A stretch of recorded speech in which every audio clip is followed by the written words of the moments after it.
Hello everyone, ICT with Vilas sir online ক্লাসে তোমাদের সবাইকে স্বাগতম। এইচএসসি আইসিটি চ্যাপ্টার এইচটিএমএল প্রসঙ্গ বোর্ড প্রশ্ন বরিশাল বোর্ড 2023। বরিশাল বোর্ড 2023-এ কি এসেছে আমরা একটু দেখে নিই। এইখানে দৃশ্যকল্প টোটাল 3টা দেয়া আছে। এখানে একটা কোডের বেসিক স্ট্রাকচার দেয়া আছে দৃশ্যকল্প 1, দৃশ্যকল্প 2-এ একটা আনঅর্ডার লিস্ট দেয়া আছে, কারণ এইখানে সবগুলা বুলেট সাইন হচ্ছে আনঅর্ডার লিস্টে, সুতরাং দৃশ্যকল্প 2টা হলো আনঅর্ডার লিস্ট।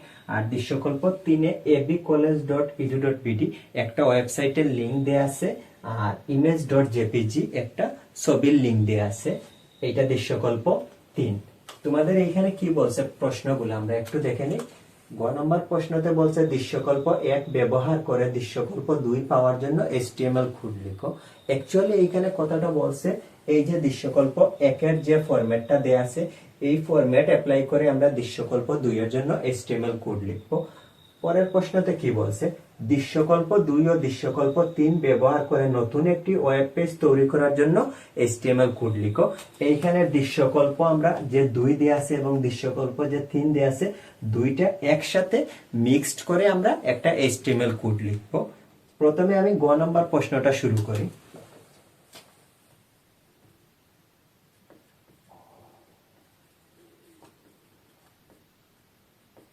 দৃশ্যকল্প 2 এর জন্য HTML কোড।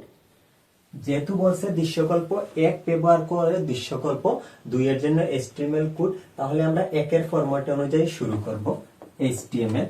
তারপরে এইখানে তারা আর হেড পার্ট লিখছে না, তারা সরাসরি বডি পার্টে চলে গেছে। হেড পার্ট না লিখলেও চলবে, আমরা বডি পার্টে চলে যাব। কি দেয়া আছে, আনঅর্ডার লিস্ট ইউএল টাইপ। প্রথম ইউএল টাইপটা ডিক্স হিসাবে দিছে, আনঅর্ডার লিস্টের বুলেট সাইন ডিক্স দিছে। ডিক্স লিস্টে কি দেয়া আছে, বাংলাদেশ।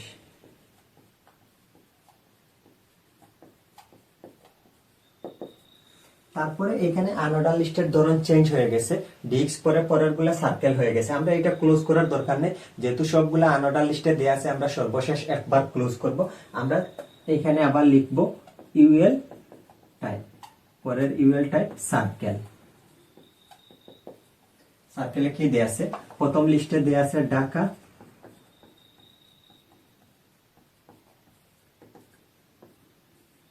পরের লিস্টে দেয়া আছে রাজশাহী, পরে সিলেট, পরে খুলনা।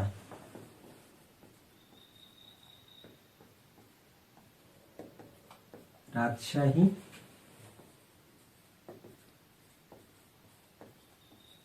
সিলেট, সর্বশেষ লিস্টে দেয়া আছে খুলনা।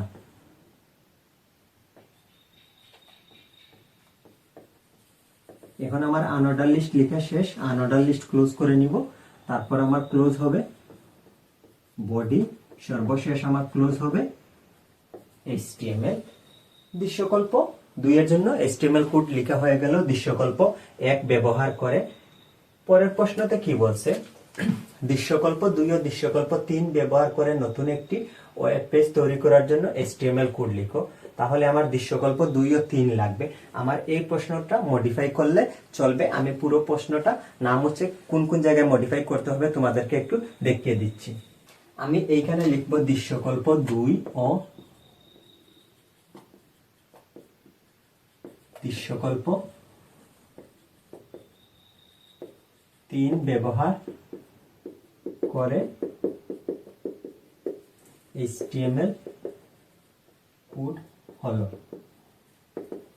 প্রথমে এই প্রশ্নটা আমরা এখানে কি বলছে, গ নাম্বার। প্রথমে আমরা দৃশ্যকল্প 2 এর যা আছে এইটা হলো আমার দৃশ্যকল্প 2, নিচে লেখা আছে দৃশ্যকল্প 2। দৃশ্যকল্প 2 এর যা আছে আমার অলরেডি লেখা হয়ে গেছে।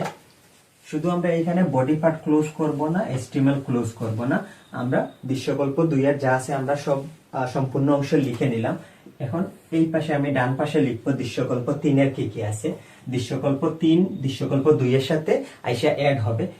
এখানে যেহেতু ওয়েবসাইটের অ্যাড্রেস দেয়া আছে abcollege.edu.bd, আমরা এইখানে ইউজ করব এ হাইপার রেফারেন্স, কোটেশনে দিব abcollege.edu.bd।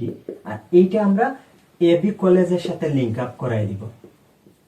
এবি কলেজ ক্লোজের ক্ষেত্রে শুধু এ ক্লোজ হবে, কারণ তোমাদেরকে এর আগেও আমি বলেছি বিভিন্ন বোর্ড প্রশ্নতে এবং হাইপার রেফারেন্সের বা হাইপার লিঙ্ক টপিকসে বলেছি হাইপার রেফারেন্স ক্লোজের ক্ষেত্রে শুধু এটা ক্লোজ হবে। তারপর কি দেয়া আছে, image.jpg একটা ছবির লিংক দেয়া আছে, এইখানে আমরা লিখে নিব ইমেজ সোর্স। ছবির লিংক দেয়া থাকলেই হবে ইমেজ সোর্স। কি লিখে আছে, image.jpg। তাহলে আমার দৃশ্যকল্প 2 এর সাথে দৃশ্যকল্প 3 এড হয়ে গেল। সুতরাং এখন আমার বডি পার্ট ক্লোজ হবে, তারপর HTML ক্লোজ হবে, হয়ে গেল আমার HTML কোড। আশা করি তোমরা বুঝতে পেরেছো। দৃশ্যকল্প 2 এর জন্য HTML কোড, পরেরটা বলছে দৃশ্যকল্প 2 ও 3 ব্যবহার করে নতুন একটি ওয়েব পেজ তৈরি করার জন্য HTML কোড। আমি লিখলাম দৃশ্যকল্প 2 ও দৃশ্যকল্প 3 ব্যবহার করে HTML কোড হলো। দৃশ্যকল্প 2 এর যা আছে আমি আগের প্রশ্ন থেকে তা রেখে দিলাম, শুধু দৃশ্যকল্প 3 এর অংশটুকু এইখানে আইনা আমি অ্যাড করে দিছি, আমার HTML কোড হয়ে গেল। আজকের ক্লাসে এতটুকু। তোমাদের সবাইকে অসংখ্য ধন্যবাদ।